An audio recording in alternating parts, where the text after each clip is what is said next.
Hello my dear friend, अस्सलाम वालेकुम, आदाब, सत श्री अकाल। मैं हूं आपका दोस्त Mohammad Imran Sabri, physiotherapy student second year.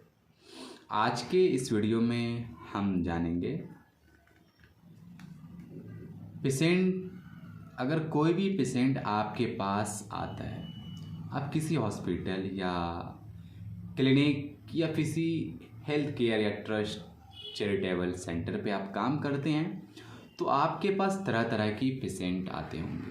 Patient यानी मरीज़ आते होंगे, तो उनको आपके पास तरह तरह की पेशेंट आएंगे, यानी तरह तरह की डिजीज़, तरह तरह के मरीज़ मिलेंगे, बहुत तरह के मरीज़ मिलेंगे। किसी को शोल्डर में प्रॉब्लम, किसी को नी में प्रॉब्लम, किसी को गर्दन में प्रॉब्लम, किसी को एल्बो में प्रॉब्लम, किसी को थाई में प्रॉब्लम, किसी को हिप में प्रॉब्लम। बहुत तरह की पेशेंट आती हैं। किसी को पेल्स पाल्सी, मतलब बहुत ऐसे पेशेंट आते हैं कि आपको बता भी नहीं सकते। तो हमको एक डिज़ीज़ को लेकर चलते हैं, कोई एक बीमारी को लेकर चलते हैं। चलिए हम लेके चलते हैं अर्थराइटिस, जिसको हम हिंदी में गठिया कहते हैं।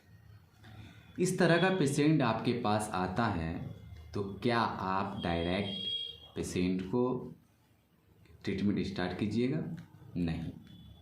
सबसे पहले आपके पास जो पेशेंट आए, तो आप सबसे पहले उनका डेमोग्राफिक डाटा लेनी है। डेमोग्राफिक डाटा में क्या क्या लेनी है? पेशेंट का नेम, पेशेंट का एज, पेशेंट का gender, marital status, address, occupation. ठीक है, यानी पेशेंट का नाम क्या है, उम्र कितना है, जेंडर देखना है, शादीशुदा है कि नहीं, कहाँ से आया है और वो क्या काम करते हैं। ठीक, ये हिस्ट्री लेना है। उसके बाद हम आएंगे चीफ कंप्लेन, जैसे should be mentioned in the patient language. Patient का जो कंप्लेन लेनी है, चीफ कंप्लेन लेनी है पेशेंट की खुद की लैंग्वेज में। ये नहीं कि आप डॉक्टर हो तो आप उससे इंग्लिश में क्वेश्चन कर रहे हैं, ऐसा नहीं। पेशेंट को कौन सी लैंग्वेज आती है? देखिए, कॉमन लैंग्वेज हिंदी। अगर हम हिंदुस्तान में रहते हैं तो 100% लोगों को हिंदी बोलना आती है, तो कॉमन लैंग्वेज हिंदी है। तो पेशेंट को आप जिस हिसाब से पूछिएगा हिंदी में, पेशेंट उसी लैंग्वेज आपको हिंदी बताएंगे। ठीक है, तो पेशेंट के अपने लैंग्वेज में हिंदी लेना है, चाहे वो संस्कृत भाषा हो या उर्दू भाषा हो या अरबी हो, फारसी हो या मैथिली हो, जिस तरह की लैंग्वेज। लेकिन इंग्लिश शब्द का यूज़ हमें नहीं करनी है। ठीक है, इसके बाद हम हिस्ट्री में क्या पूछेंगे पेशेंट से? प्रेजेंट हिस्ट्री, आपको प्रेजेंट में क्या हो रही है, अभी क्या समस्याएं हैं, ऑनसेट, ड्यूरेशन, कब से ये दिक्कत हो रही है, एसोसिएट, पास्ट मेडिकल हिस्ट्री, इससे पहले तो किसी तरह की दिक्कत तो नहीं थी, किसी तरह का एनी मेडिकल कंडीशन, किसी भी तरह का कंडीशन तो नहीं है, एनी ट्रॉमा, जैसे किसी तरह की तो आपको आरटीए का मतलब होता है रोड ट्रैफिक एक्सीडेंट, किसी तरह का हादसा एक्सीडेंट तो आपके साथ नहीं हुआ, एनी पैथोलॉजिकल कंडीशन, किसी भी तरह का डिजीज़ तो नहीं है, जैसे में बीपी का प्रॉब्लम, शुगर का प्रॉब्लम, एपिलेप्सी, या किसी भी तरह की हार्ट की सर्जरी तो नहीं हुई है, नी रिप्लेसमेंट तो नहीं हुई है, ब्रेन से रिलेटेड किसी भी तरह की दिक्कत तो नहीं हुई है, ब्रेन की सर्जरी तो नहीं हुई। ये सभी हिस्ट्री पेशेंट से लेनी है। सारे हिस्ट्री लेने के बाद फिर हम क्या करेंगे? ऑब्जर्वेशन में क्या करना है? Behaviour of the patient.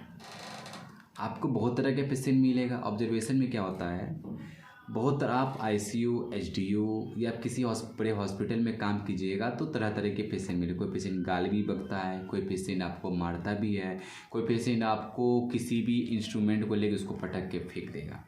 तो ये देखना है behaviour of the patient, patient किस बिहेवियर का है।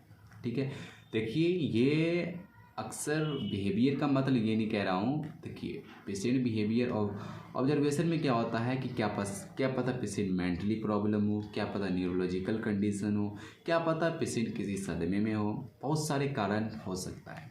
ठीक है, poster of the patient, patient का पोस्टर देखना है। किस पोस्टर में? पोस्टर का मतलब बॉडी का पोस्टर। किसी पेशेंट का गर्दन तो इस तरह से घुमा हुआ नहीं है, पेशेंट का हाथ तो ऐसे नहीं घुमा हुआ नहीं है, मतलब पेशेंट का पोस्टर किस तरह का है। ठीक है।